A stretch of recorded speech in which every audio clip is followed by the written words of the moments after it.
So, here's a name that you have to keep an eye out for because he has been garnering some significant NHL interest the past little while, and it's kind of appropriate, I feel, to go out there and talk about it. So today, we are heading over to Spartak Moscow in the KHL to talk today about Maxim Tsyplakov.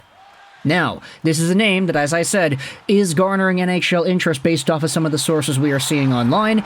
Thus, if you're a fan of the Wings, the Leafs, any of these other teams, this is the video for you. So, heading over to the profile, who is Maxim Tsyplakov. He is a 25-year-old, 6'3", 190-pound left-handed right-wing player, born on September 19th, 1998. Now, if you wanted to do the math here as to how everything works out, if we assume a 1999 draft year, because he was born on September 19th, 98, the cutoff, I believe, is September 15th, so he would have been just a tad too young for the 98 class. If we assume a 1999 draft class, he would have been eligible for the 2017 NHL Draft. And if we go over to what Tsyplakov was doing in 2017, he was a half a point a game guy in the Spartak Moscow MHL team. So not really the best prospect profile when he was 18. He didn't garner any NHL interest. He went undrafted. He stayed in Russia. That's the normal progression. But as Tsyplakov continued his career in the MHL, eventually working up to the KHL and the VHL, he maxed out at a point where last year, in 63 KHL games played, Tsyplakov had 25 points, 10 goals, 15 assists, and it was a pretty good step up from what he had been accomplishing prior years. This year, though, he's gone out there on a heater. In 49 games played, Tsyplakov has 32 points, 22 goals, and 10 assists, and he is on pace for about 43 points on the season. That would be a career high. In fact, I think he's bested out his career high for goals and points already. He just needs a little bit more assists to go out there and max his high from last year. But because Tsyplakov is a big 25-year-old guy who has improved significantly over the past few months, there is NHL interest. We had ourselves a tweet made by Hockey News Hub. If you're not familiar with them, they post a lot of KHL news and updates and stuff, and they usually do a really good job with their reporting and clips. So Hockey News Hub is pretty much your number one source for KHL stuff and NHL prospects over there.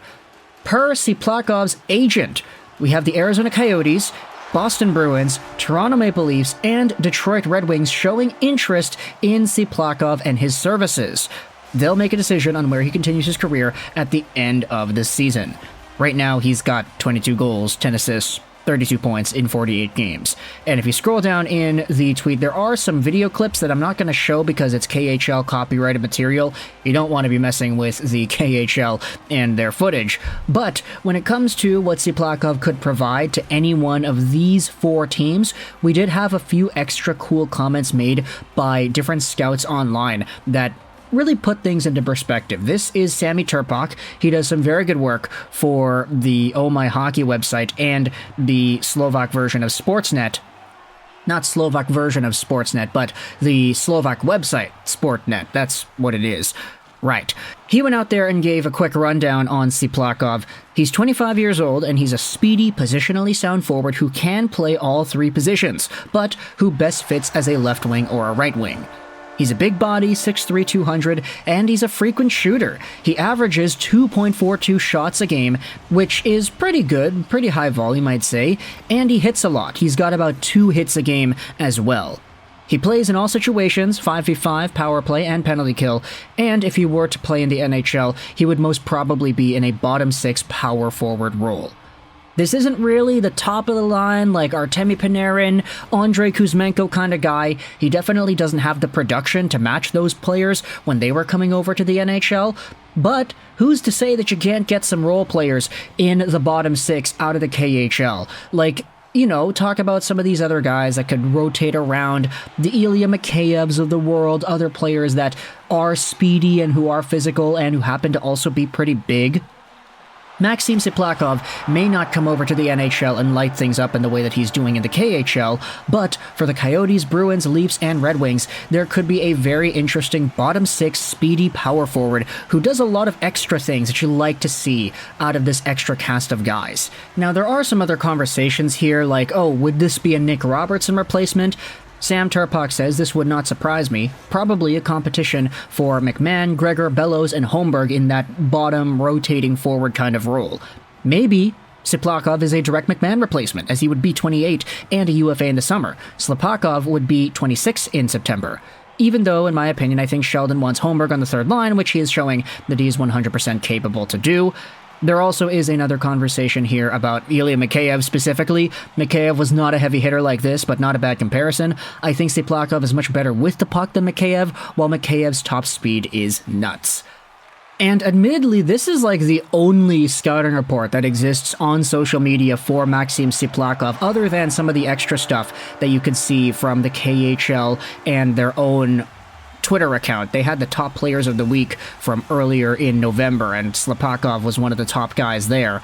This is about it. This is all you could really find out of these outlets in regards to what Tsyplakov is and his type of play style. But if you can copy and paste this Toronto Maple Leafs thing to the other teams, it would make a lot of sense. For example, if we go over to the Detroit Red Wings and their lines, I mean, there's been a pretty consistent swapping around of guys here, especially since Patrick Kane found himself onto the team. David Perron is now a top-line winger. A lot of people are familiar with his style of play. He definitely adds an element to this Wings team that is necessary. DeBrincat and Kane, you're not splitting those two up. Christian Fischer is around here. Michael Rasmussen, honestly, the guy's been pretty hot lately. 2 goals in his past 4 games, I believe it is, and he's got a bunch of blocks and hits and stuff too, so he's definitely also exhibiting that physical style of play that you would want to see out of a Tsyplakov, had Tsyplakov actually signed with the Red Wings, for example. You have Daniel Sprong, he's got a killer shot. Robbie Fabry has some skill. If you wanted to swap around any of these extra guys, put Tsyplakov in and have a player that can play on your second power play and maybe top penalty kill, that actually does sound like a pretty valuable option. I mean, Christian Fischer's already there, second PK's got Larkin and Rasmussen. Maybe have Rasmussen and Tsyplakov, give Larkin a little bit of a rest. Maybe that works out to get the physicality and defensive game up there, and it would allow Larkin to burst out onto the scene when the penalty kills are over. Same thing could be said about some of the other teams here if we go over to the Arizona Coyotes, because I know there are a lot of fans of this team that care about these types of videos. There are so many extra names that I'm honestly a pretty big fan of on this team. It's kind of insane. Nick Schmaltz is a personal favorite of mine.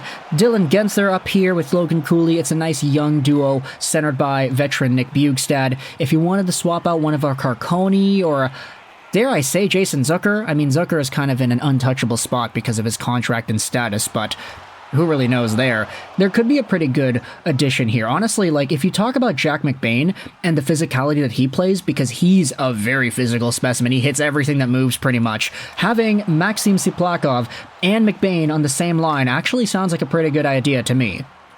And then if you go over to the Boston Bruins, I mean, they missed out on Krejci, they missed out on Bergeron. They're still good, which is kind of insane, and they just have everybody playing the right way. Honestly, if you wanted to swap out any of these guys for a Tsyplakov and his physicality with speed, it's going to be tough to find somebody to really take out of the lineup considering just how consistent this Bruins team is.